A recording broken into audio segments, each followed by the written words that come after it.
Hi, everyone, and welcome to today's product demo, Unleash Your Signature Style with Personal Style Inventory. My name is Sarah, and I will moderate today's webinar. Our webinar will last around 1 hour today. If you have any questions or comments, please type them into the questions box on your GoToWebinar control panel. We'll answer as many questions as we can during our time together today, and we'll follow up via email with any outstanding questions. And I'd like to welcome our presenter today, Dr. Michael Brenner, founder and CEO of Chord Leadership. Michael collaborates with leaders and teams at all levels to strengthen essential skills needed for peak performance. He achieves this by drawing on more than 2 decades of experience as an international leadership consultant, executive coach, keynote speaker, and educator, and with more than 35 years as a professional musician. Michael's unconventional workshops, executive coaching sessions, and consulting services are grounded in the belief that when people work in harmony, great things happen. These sessions have helped clients increase employee engagement, reduce turnover, improve customer service, and create more inclusive work environments. Thanks for being here today, Mike. I'll pass things over to you. Great. Thank you, Sarah, for that introduction, and a warm welcome to all of you dialing in from wherever you are today. I'm outside Philadelphia.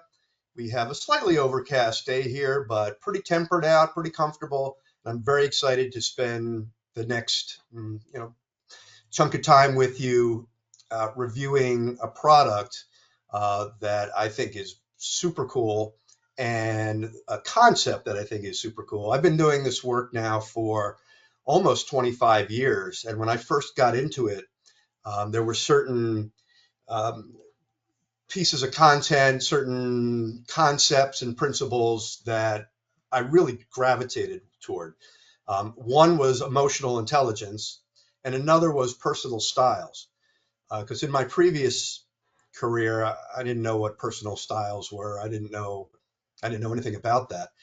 And then when I came to learn about what personal styles are and the fact that you can actually sort of evaluate your own personal style via, say, an instrument like the PSI that we'll be talking about, it opened up such a world of understanding to me in terms of why I did the things I did, why I thought the way that I thought, why others behaved the way that they did. I felt like I now had like a far better understanding of human behavior, including mine, than I had previously. So I'm very excited to be sharing this with you today. And most of all, I really appreciate those of you who have carved out some time in your busy afternoon to learn about PSI. It shows me that you, like me, also have an interest in this, in human behavior, in psychology, in organizational behavior, and how it can benefit us no matter what kind of work we do. So we'll stop periodically for you to contribute to what's called the question box. And then that's because I, as much as possible in this format, I would love to sort of foster a dialogue or a conversation, as opposed to just having me, talk at you for the next 45 minutes or so. So we'll stop periodically. I'll ask you how things are landing with you. I'll ask you a few questions. And if you are so inspired to be a part of this discussion, by all means, chime in the question box. Let's talk a little bit. We'll start broad and then we'll get more and more detailed as we go forward here. What is the purpose of the personal style inventory? Well, excuse me, one could ask, what is the purpose of any inventory, any assessment or instrument that allows us to sort of peer inside at our motivations and our preferences and our tendencies? Why would we want to do that in the first place? And I think it's certainly true for PSI or any other similar instrument you might complete. It's really about gaining insights into our behavioral preferences. Now, you might say to me, well, Mike, I'm already fully aware of my behavioral preferences and tendencies. And some of us are indeed more aware than others. What I like about instruments like the PSI, which are scientifically validated and robust, is that it can provide us with a lot more information than just sort of our intuition or our instincts. Like, yeah, I know I have a tendency to do this, or I have a tendency to do that. But an instrument like this really, opens the book on what's behind that and what does that mean? What are the implications of that for our effectiveness, for our communication, for our relationships? What about others on our team that may have a very different personal style? How can we best relate to one another? How can we best interact with one another? So it goes far beyond any just sort of surface understanding we might have of ourselves. And for those of us who are interested in learning more about why we do the things we do, instruments like the PSI I think could be very, very helpful. More specifically, the PSI is designed to do three things. The first is for us to identify our own individual personal style. And I'll get into that in a minute because the PSI has a very specific framework based on the work of Carl Jung, the famous psychoanalyst. That's the lens through which the PSI functions. And so we come to learn a lot about our personal style. The next thing we do is once we land on our personal style, we recognize how our patterns of behavior and the nature of our relationships associate with that style. So it's one thing to say, "Oh, I'm an extrovert," or I'm high in judging, or I'm high in perceiving. We'll get to all that in a minute. It's another to understand, okay, how does that drive my behavior, and what are the implications of that? And that takes us to our third point here: choosing behaviors. And that word "choosing" is important. I'd like to believe that although some things are certainly out of our control, and some things we are born perhaps wired in certain ways, the more aware we are of our style, the more aware we are of our behaviors, of the way we prefer to do things. That gives us a choice whether to keep doing those things if they're benefiting us, or perhaps course correct if they're not serving us. And it's that choice, I think, that distinguishes us from animals, right? Who are mostly purely instinctual. So once we have this enhanced awareness about ourselves, we can reflect on, is that working for me? Is that getting me the results that I want? If yes, great. Keep doing what you're doing. If it ain't broke, don't fix it. But if upon reflection we think that may not be serving me, then we have the choice to choose another path. And that's where I think like an instrument like PSI can be really, really, really critical. So with that little introduction, let me ask you, in what ways might your relationships be strengthened by knowing more about your personal style and associated patterns of behavior that you tend to exhibit? So if you have some thoughts on that, go ahead and put them in the question box, and we'll take a look at how you think your relationships and your own effectiveness can be improved by enhancing your knowledge of your personal style. So we'll give you a moment there to chat your response into the questions box, and we'll share off some of the responses that we receive. So we have And of course, understanding. Oh, sorry, sir. go ahead, Mike. I was just going to say, and of course, this is highly personal and subjective, right? So don't feel like you don't, it's not about right or wrong answer. It's about thinking about your own network, your own circumstances, your own relationships, which may be very different from anyone else's on this webinar. So I just wanted to say that, Sarah. Yeah. So we have some responses streaming in here. We have understanding my style helps me communicate better, so there's less of a chance of misunderstanding. Absolutely. Yep, for sure.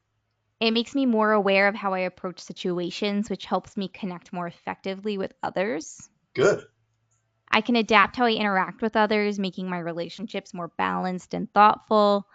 And I'll read off one more here that we have. It will help Sure. me understand why I react to certain situations or people. This could help me communicate better self awareness. 100%. Bravo to all of those. And I think an increased understanding of everything that you just mentioned helps us become more communicators, helps us navigate conflict more effectively, helps us become more influential in the workplace, helps us demonstrate more connection and empathy with people who may be different from us. So the list of benefits from doing something like PSI is quite long, and the ones that you just mentioned are right on the money. So thank you everybody for doing that. I mentioned a few minutes ago that the PSI is not just something that somebody came up with overnight. It's based on a body of literature by a very well-known psychologist, psychoanalyst by the name of Carl Jung. So typically, most people know Freud. Sigmund Freud. He's probably the number one, the iconic psychoanalyst that most lay people know. I would say Carl Jung is probably a close second. He landed on 4 pairs of traits. We're talking, a century ago. So this wasn't just devised recently. There is a massive body of literature on precisely what the PSI explores. And these 4 pairs of traits were based on decades of work that he did with his own clients. I've added a little quote here, which I like. It's from Jung, and he says, "Who looks outside dreams, and who looks inside awakes." I think that's a really nice description of what PSI does for us, right? It's great to look outside at the big wide world and dream about the contributions and the mark we might make on the world at large.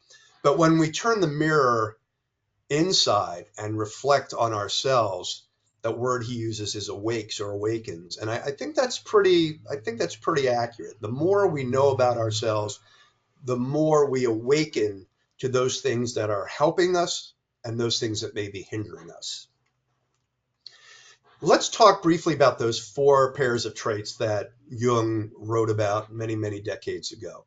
You may be familiar with them, which is great. And if not, I'll just briefly share a little bit about these 4 pairs. We'll start with extrovert introvert, because I think that's probably the easiest one for us to understand. And I'll peel the onion back shortly on each of these, right? But most of us know that extroverts have sort of a outward sensibility and introverts have more of an inward sensibility. More to come on that in a minute. Sensing and intuition. We might be able to discern what those are just based on our understanding of what sensing might mean and what intuition might mean. But again, they represent two extremes on a continuum. Thinking and feeling, once again, we might sort of have a sense of what that pair is all about. And judging and perceiving is maybe the most challenging one to understand without further context. So let's take a look at the differences between each item in each pair. And I think as we go through this quickly, you will begin to get a sense perhaps for your own personal style, which an instrument like the PSI, were you to complete it, would certainly reinforce or underscore. So real quick here, and again, if you do the program, it gets into a lot more depth than we have time for here today, but I just want to give you sort of a taste for it. Take a look at the characteristics of extroverts or the extroversion style, right? Valuing the outer world, relating freely to others, sharing thoughts and feelings easily. Think of the extroverts in your world. They tend to be sociable. They tend to be outgoing. They gain energy by being around other people. They're the folks who like to network and go to happy hour, and right. We know folks like that, and you might be an extrovert yourself. And then there's some other probably less well-known traits around extroverts. The fact that they try to conform to others' expectations and have a tendency perhaps to shift values and behaviors more easily than, say, introverts. So if you yourself are an introvert or know an introvert, very different than extroverts, right? They value their inner world. They tend to say, you know what, I'm going to pass on the company dinner tonight, or I'm going to pass on the holiday party. They're often confused with being unsociable, but that's not what it is. They need time to re-energize and revitalize, often by just spending time in isolation or solitude. Right? It doesn't mean they don't like the occasional party or the occasional dinner with friends, but that's not really their comfort zone, right? They share their thoughts and feelings only with trusted individuals in their lives. So a little less comfortable just sharing what's on their mind. They keep it a little close to the vest. They often set their own direction from their own inner compass. In other words, what they feel is the right thing to do, their set of personal values and beliefs. So they often operate from that as opposed to being more influenced by other people in their life. And they tend to maintain their own direction in the face of outside pressure. So they have a real firm sense of who they are and what they believe in addition to finding that re-energizing that re-energizing fuel by doing things like reading or taking a walk or listening to music, as opposed to extroverts who like to be out in the world amongst people.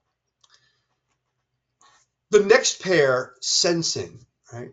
So let's take a look at the characteristics of people who would be more along the sensing side of things. They like facts, details, and data. They're really good at remembering facts. Little impatient with theorizing. So when I do my workshops and seminars and programs, I have to find the sweet spot between theory and practice, right? So I have to give enough theory for some personal styles, but not enough theory to lose the sensing folks in the room. And they're good at monitoring processes, right? Because they like facts, details, data. They're good at looking at a process and sort of monitoring whether or not that process is proceeding the way it should proceed.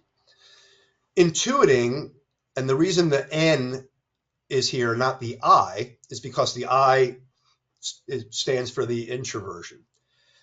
So they don't want two I's, right? So they use the N here. Look at the difference.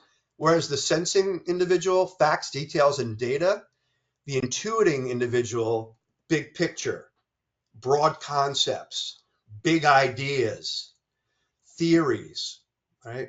General impressions. They're looking macro while the sensing looking micro, which is why sensing is impatient with theorizing and intuiting is impatient with details. So there's sort of,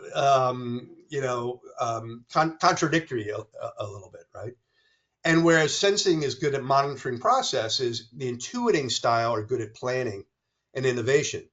They're good at planning because they can look at the big picture and sort of see the whole, which makes them good planners because they have a sense of the entirety of the project or the entirety of what's trying to be achieved. And also because they like big ideas and concepts and theories, they tend to be very creative and very good at innovation. So that is the second pair. And by the way, you might be thinking, well, which one is better than the other? The point is, none of these are better than another. And they all have value in the workplace. And not only that, we tend not to be 100% of one or 100% of the other. So we all have a little bit of extroversion and introversion. We all have a little bit of sensing and intuiting. But typically, we tend to be stronger in one than another. I will occasionally find somebody who's like almost like a 50-50. It does happen, but typically, your strength would be in one of these factors as opposed to the other. So let's talk quickly about the third pairing, thinking versus feeling. This one is pretty easy to parse. Someone who is a T or a thinker in the PSI, all about rationality, rational thought, logic, analysis, rules, procedures, and systems. If you think of a judge, right? A judge is all about, looking at the facts of the case, looking at the precedent that was perhaps set in previous cases, and doesn't really worry too much about people's feelings. It's like, let's look at the facts of the case, the evidence of the case, and this is what I think. Feelers are very different. I think a judge who was a feeler might, and I guess they're out there. There might be judges that have a tendency to be feelers, but I think it might hang them up a little bit, because when you look at what feelers are all about, personal reactions and convictions, believe feelings are in fact superior to logic, and feelings must be accounted for in any decision, feel kind of confined by rules and procedures and systems, always looking for how will this impact the people involved, tend to be good listeners, empathic, compassionate, can occasionally, not get along with analytical types. Excuse me one sec. So you can see that a judge in a courtroom who gets hung up on people's feelings is probably not going to be the most effective judge. A judge who's more of a thinker, rational, logical, looking at the precedent, looking at the facts of the case, and being able to sort of draw a black and white decision, I think is probably the kind of judge that we would consider to be effective. I happen to be a feeler. So when things are being decided or a path is being selected that to go down, I'm always thinking about how it's going to affect the people involved with it. It's just like a natural tendency for me. Whereas a thinker might just be like, you know what? That's not our primary concern. Our primary concern is we have to stop losing money. So you do whatever it takes to, I don't care if it's cutting headcount or whatever you need to do, right? That's more of a thinker style, and the feeler style is more about, hey, we need to consider how this is going to impact our people and make sure that they, are going to be taken care of. So you get the idea. You may know some thinkers in your life. You may be a thinker. You may know some feelers in your life. And finally, judging and perceiving. It's another one that's not really intuitive, but basically judges, they prefer decision making to perceiving, which we'll get into in a minute. They tend to concentrate on a few facets of the problem. So they might be just like, just give me the top 3 issues. Boom, boom, boom. Like don't belabor it, don't complicate it. I think the hallmark of the judging style is the third bullet. They make quick decisions and move quickly to action. So if you're in a restaurant with a companion who's a judger, very likely they're going to pick the meal they had the last time you were at that restaurant, right? They might even say, I know what I want. I always get the same thing, right? They like closure. They're decisive. They don't like decisions sort of hanging out there. They want quick action and quick decision, and they prefer a planned, orderly environment, as opposed to the perceiving type, who prefers collecting data, weighing the data, right? Considering all sides of an issue. The perceiving type likes to hang out in the gray area, while the judging type tends to be a little bit more, if this, then that, right? If I liked the cheesesteak last time, I'm probably going to like it this time. So why waste time reading the whole menu? A perceiver is going to look at a menu and go, this looks good, and this also looks good. Ooh, that looks good, and gee, that looks good. Often the perceiving style drives the judging style crazy. They delay making decisions, and they often regret when they finally do make a decision. Maybe you know somebody like that. Like they'll finally make a decision on what to eat, and then their food comes, and they're like, you know what? I knew I should have gotten the spaghetti and meatballs, right? So the good part of that is that they're flexible and adaptable. So on the downside, it can take forever for a perceiving personality to make a decision. On the positive side, that flexibility, that openness to possibility, that openness to options, that ability to adapt depending on the circumstances, that could be an asset. So that's judging and perceiving. So I hope that I have been fairly coherent in describing at a very high level some of the key differences in these Jungian styles. And this is exactly the territory that the PSI explores, only at a much greater depth. So I know that was a lot to take in. I'm going to pause here. And if you have any questions or need clarification on anything with regard to the 4 pairs, go ahead and put it in the question box now. And we'll give you a moment here if you have any questions to chat those in before we move forward.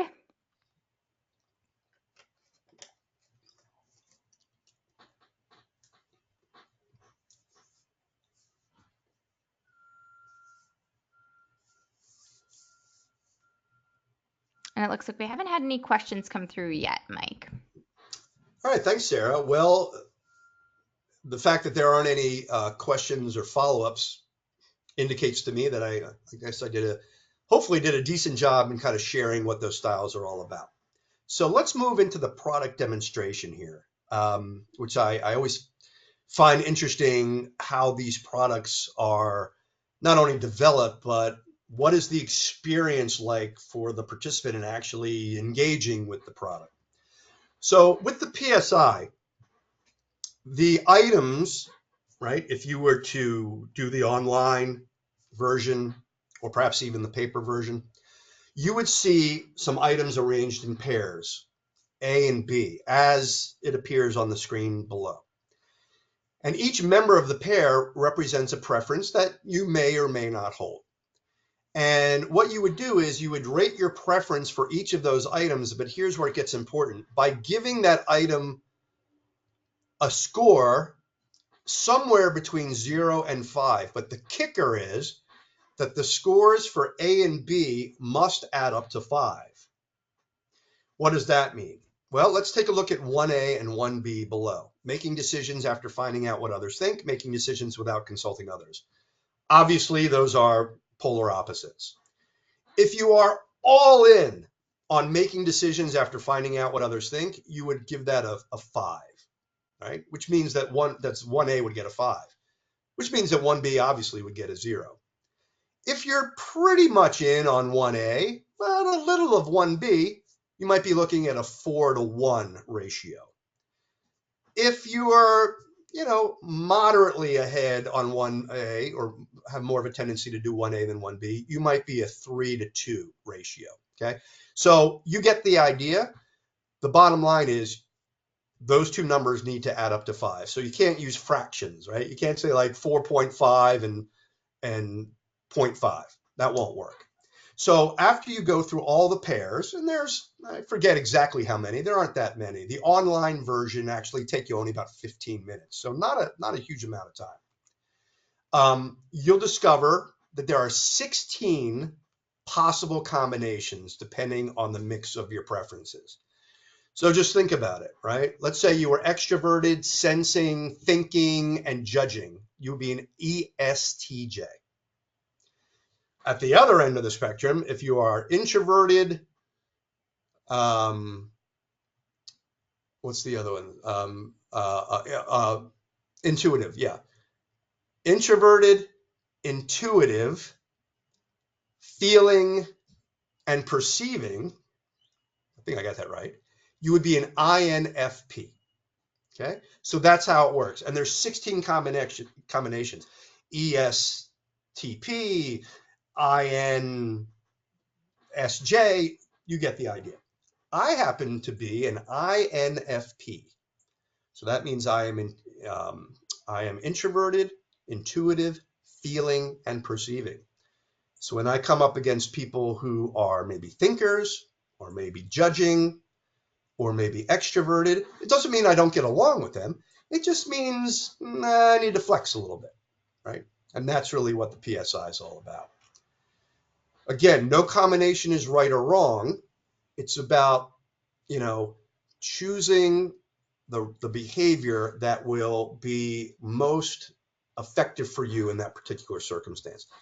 So it doesn't mean like, oh, I need a personality transplant, or like, oh, my introverted tendency or my perceiving tendency is a liability. No, because there are times where that tendency or that preference, that behavioral preference, is going to be absolutely perfect for what's needed in that unique situation. However, there may be times where you need to flex into extroversion, or you may need to flex into judging. And I think knowing all of this about you, taking the PSI and learning more about you, and if you do it with your team, knowing more about your teammates, will allow you to choose your behaviors more selectively and more strategically. That's how I think about it. So no personality transplants necessary. While all these combinations have strengths, guess what? They can also produce blind spots, right? So again, awareness gives us choices. The more aware we are of our preferences, our tendencies, the more the stronger our ability to choose the right path for the right circumstance. What would be a blind spot? Well, a blind spot of a perceiving style, somebody who maybe is not that decisive and doesn't like closure and maybe likes to keep things open for other possibilities. If you are on a tight deadline or you are dealing with a crisis, the perceiving style is probably not going to be optimal. You're probably going to want more of a judging style. If you are making a decision at work where the impact of your team is really important, because this is a decision that has high stakes, and the people involved are going to be massively influenced by this decision. The thinking style, logical, rational, analytical, may not be your optimal style, probably more of a feeling style. So that's what I'm talking about, being really, really aware and able to recognize both the strengths and the blind spots of these various combinations. So some practical usage scenarios. We've seen the PSI be very effective in a number of different situations. It can be used as a standalone learning instrument. We've seen that be effective, or part of a more comprehensive training program. We've seen that be more effective. We've seen that be effective. So, for example, it could be a core component for a program on communication, which some of you mentioned earlier, how you could see how an increased understanding of your preferences could increase your communication skills. Or leadership training. If I had my way, I would recommend something like a PSI for any leadership training, whether you're just a new leader or even an experienced leader, because you're never too old to learn more about yourself. We've also seen it be very effective as a discussion starter for personal coaching or counseling. It's an outstanding instrument as a jumping off point for those kinds of conversations. Career planning and job selection diagnostic, absolutely. And as I mentioned a moment ago, team profiling and a group dynamics tool. We've seen a lot of, or our clients have seen a lot of success using the PSI with an intact cohort or an intact work team. And then the conversations that ensue after each individual completes the instrument are incredibly rich and incredibly thought-provoking, because it elevates your conversations with each other. Instead of labeling people one thing or another, it becomes, well, now I sort of have insight into why you do things the way you do. And let's see where we can sort of marry our two different styles in a way that serves the team, serves the organization, and serves the clients. So it has a way of elevating the quality of our conversations with our peers. And for that alone, I think it's a very, very valuable tool. So let's talk a little bit about how the PSI is facilitated. As I mentioned a few minutes ago, the online version is about 15 minutes. So it's amazing how much you can learn about yourself with just the investment of about 15 minutes. There is a paper version, which takes a little bit longer for us to score, but it is available and some of our clients do it. For obvious reasons, the online assessment is a little bit more convenient. But either one works. We offer two or workshops with two different durations. One is sort of a pop quick 2 hours, which is nice if you simply can't afford a lot of time, or your team doesn't have a lot of time to, get off the floor. The full day, the 7 hour, is a nice opportunity to get real in depth with this.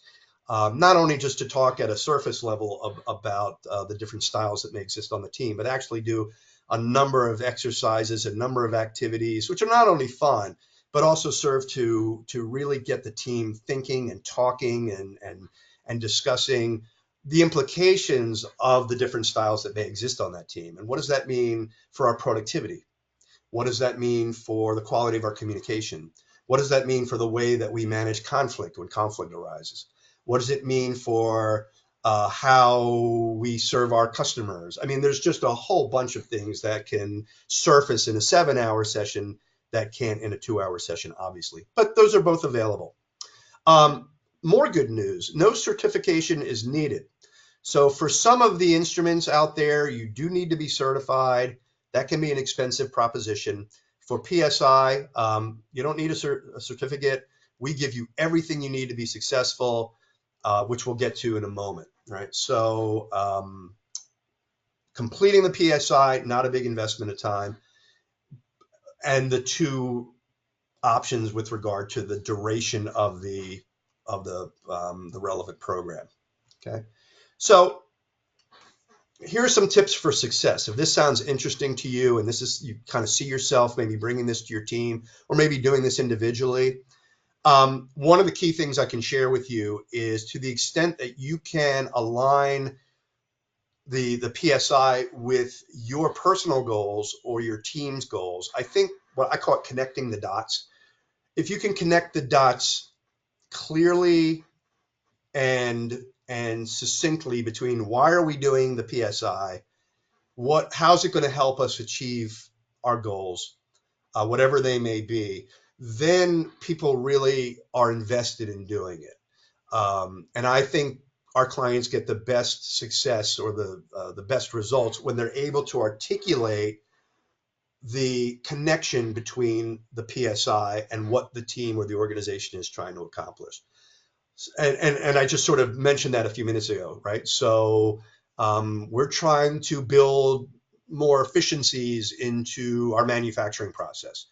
Okay, so how might the PSI allow us to do that? I think the leader that connects the dots for the team is going to have their team is going to have a much more enriching experience, because the leader took the time to connect the dots. Or, for example, we're trying to improve the quality and frequency of communication on our team, right? So connect the dots. How would taking the PSI help us do that? So I think that's really important, and really spelling that out. The other thing, using relevant examples for immediate impact. So if you're able to leverage incidents or situations or examples from your team, that just makes an instrument like the PSI really relevant for people, and increases their engagement in the workshop. We recommend having the participants complete it, right on the or having the facilitator do the workshop right on the heels of the participants completing the inventory, whenever that's possible. I think the more time that goes by between people completing the inventory, like if your people complete the inventory and then your program isn't for another 6 weeks or something, not saying, that's still better than not doing it at all, but the immediacy is lost, right? So we find the best results if we can debrief the inventory results as soon as possible. It tends to be more impactful. Another quick tip, circulating to ensure participants are on track. Okay, that's if you were really doing this in a room, just to move around and make sure that everybody's doing it properly. Again, even though it's relatively simple to complete, occasionally you might have one or two people who have questions, or maybe making an error or so. So you definitely want to be present and circulating, making sure everybody fully understands what the instructions are. Emphasizing and valuing stylistic differences, very, very important. I made a point today to underscore that none of these styles are better or worse. They're just different. All of them have value, and all of them have a potential role to play in an organization or on a team. Stories, anecdotes, metaphors, right? These are all the professionals in the professional speaker's toolkit, if you will, or the professional facilitator's toolkit for bringing the content alive. So I would encourage you to look for ways of taking the data and really bringing it to life for your team. That includes quotes, articles, illustrations. I use all of it in my programs. Right? I use videos. I use quotes. I used a quote today. Right? I reference research. I have humorous illustrations. Anything to keep people engaged and invested in the content. And one other quick point, folks, reminding participants that their style, whatever the PSI sort of indicates, it doesn't define their total personality. And what I mean by that is, as helpful as understanding your style is and can be, it doesn't mean you're only those four things. Like if I'm an INFP, my introversion, intuitiveness, feeling, and perceiving do not describe the complexity of my personality 100%. It's a piece of me. It's a window into the way I do things. So if somebody says, well, does this sort of, this is who I am, I guess. I would say, well, it's reflective of who you are, but the totality and the complexity of you as a unique human being cannot effectively be summed up in with four letters. So I like to think of it as a very helpful and useful window into why we do the things we do. But I wouldn't go so far as to say that's all we are. It's just a piece of the puzzle. So that might be a helpful perspective for you as well. What are some of the benefits and expected outcomes? Well, knowing your personal style, as I mentioned, can help you and your team in a lot of areas. And these areas are absolutely essential to your success and the success of your team. Why can I say that with a fair amount of confidence? Because I've been doing this for 25 years. And if you can raise your self-awareness, you become more tuned into the way you communicate. You become more tuned into the way you resolve conflict. You become more tuned into the types of careers that might align with your sensibilities.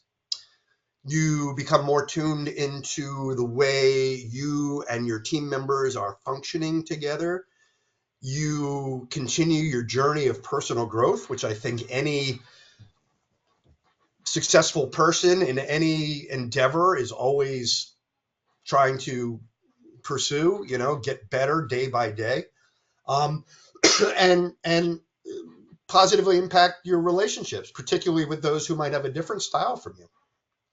So as I said, rather than sort of writing them off as this or that, which we tend to do, right? Oh my gosh, it takes forever to make a decision, things like that. Or, boy, I wish he'd dial his personality down a little bit. Like he can be like a freight train coming down the tracks, or however we tend to label people with these broad characteristics.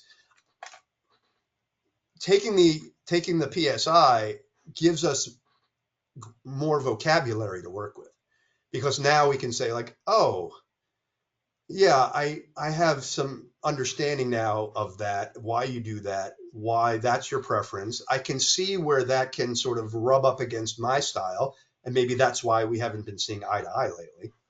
Let's talk about it, right? That's a much more productive conversation than just sort of, dismissing somebody because they're not what we are. And unfortunately, I see a lot of that at the heart of workplace conflict. I see a lot of readiness to dismiss others who exhibit different behaviors and preferences than ourselves. And what I try to impart upon my clients is to be a little bit more patient, to be a little bit more curious, and open the hood, if you will, and get to know your team members beyond just sort of a surface understanding. And this tool will allow you to do just that. Open up the hood, peer underneath, and see why things are going well, those things that may be going well, and see why some things may not be going so well. And then you can take steps to remedy them. So very, very useful, valuable tool for just about anything that you might want to see improve on a work team or for yourself. If the PSI interests you, and I hope it does, here's what you would get, or here's what's available to you from HRDQ. If you order a facilitator guide, you would get a facilitator guide, one per trainer. That's if you are somebody who envisions themselves actually facilitating the program. With that, we don't leave you hanging. We want you to be successful. And so we give you everything you need to do just that. You get all the background information. You get the step-by-step workshop guidelines. I mean, we spell it out for you in terms of here's what we think you need to do to have a successful program. Of course, you're free to adapt it to your own personality and your own style, but we lay it right out there for you. There's no mystery. There's no ambiguity. So we really take pains to be like, here, this is everything you need to have a successful experience. We give you the PowerPoint, the sample participant materials, and the link is sent to you digitally once you have your order confirmed. So that's a facilitator guide. It's a really robust document, and it has everything you need in it to fully understand the science behind PSI, how to execute the session, and anything else you might need to do a good job. If you order the print assessment, it comes in a 5-pack. So obviously up to 5 participants. And of course, you can order multiple 5-packs for however many people are going to be taking it. Once again, you get all the critical content you need, the worksheets, on-the-job tools to help reinforce the program. And it was recently redesigned here with a nice, clean, modern look. Looks, aesthetically super, super nice, super professional. And when your colleagues see you walking around the halls of your company holding this stuff, they're going to go, hey, that stuff looks really good. What is that? Okay. Now, I mentioned the online assessment. Once again, one per participant, personalized report. That goes to whoever your administrator tells us we should send it to. It could be you. It could be somebody else. We work all that out in the contract. Bunch of color charts, how to interpret the results, the worksheets, action planning. So, now that you know a little bit about your behavioral preferences, what are you going to do with this data? So the action planning is a big piece of it. And again, this is sent electronically. Another offering that our clients really love, we call Quick Start Train the Trainer, or QST for short. It's a 1-hour virtual coaching session. And the point of that is for an HRDQ representative that knows this stuff well to get on a virtual call with you and really walk you through it. And the personal touch, the intimacy of a one-on-one coaching session can be extremely valuable. It's tailored to first-time facilitators. We'll tell you, mistakes to avoid, lean into this content, or here's how you can bring this idea to life. I mean, it's really a good use of an hour. And after that, you will feel very, very confident to go ahead and do this on your own. It's available via phone, video call. We work by your schedule. So, whatever works for you, we want you to be successful. And our clients love the QST. So I just wanted to put that in the conversation. Why do we recommend it? It should be pretty clear by now. Self-awareness, which, by the way, is a key dimension of emotional intelligence. So if you know about emotional intelligence as a toolbox of various skills and competencies, self-awareness is absolutely an essential tool in the EI toolbox. It's key to growth and positive relationships, and without it, we believe that even the best training can't, fully unlock your potential or improve interactions with others. It starts with self-awareness and recognizing, I like to say, what's working for you and addressing what may not be working for you. We know that a lack of self-awareness leads to conflict, it leads to misunderstanding, it leads to frustration, it leads to repeating mistakes. And, I wish everybody was as invested in learning more about themselves than some people are. The fact that you've joined this webinar today tells me that you recognize the value of self-awareness just like I do.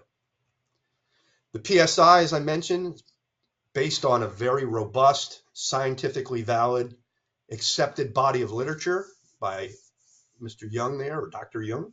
It's reliable, it's statistically valid. For those of you who know what's required to develop an instrument like the PSI, you know the rigor with which something like that has to be created.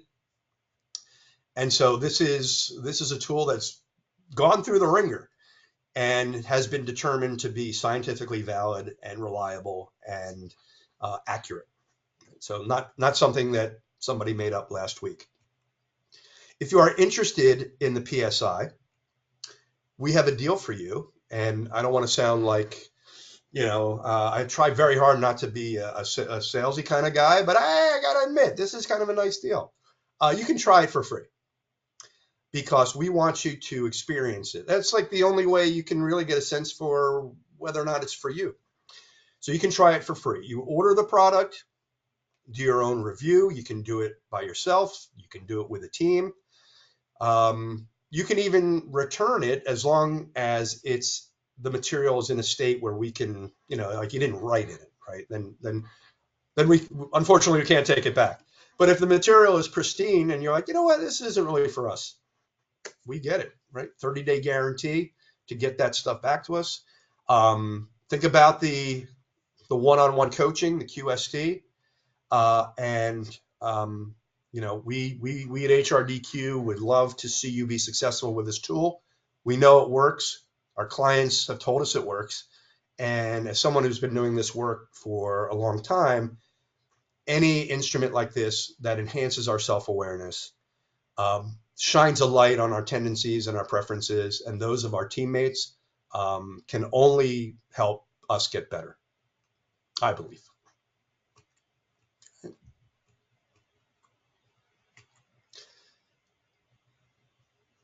So knowing our personal style, important step to better understanding ourselves. And now we have a tool to help us unlock our true potential, help us see our blind spots, help us see our strengths, and be as effective as we want to be. If you have questions, and I apologize, I'm coming off a bit of a cold here. Maybe you can hear it. So I apologize for my throat clearing here. I'm sure it's not pleasant for all of you to hear that. But if you have questions, we're here to help. HRDQstore.com. We have the email at support@hrdq.com. We have the toll-free number there. Happy to engage you in a conversation. Again, we want you to be successful. We want you to be effective.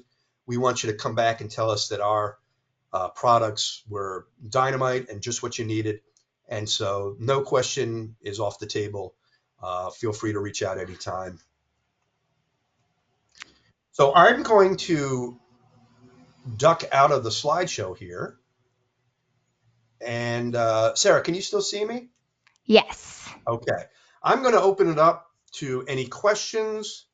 Some of them I will be able to answer. If they're more logistical in nature, I may not know the answer, but we'll certainly get the answer for you.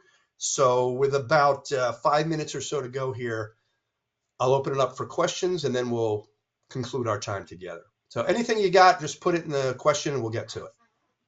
Great. Thanks, Mike. So yes, if you have a question, type it into the questions box there. We have a couple minutes to answer a few of those for you today. And Mike, we had a question. come through a bit earlier. How can the personal style inventory help improve workplace dynamics and team collaboration? I think team collaboration, team cohesion, and team effectiveness begins with each member of that team having an enhanced understanding of themselves.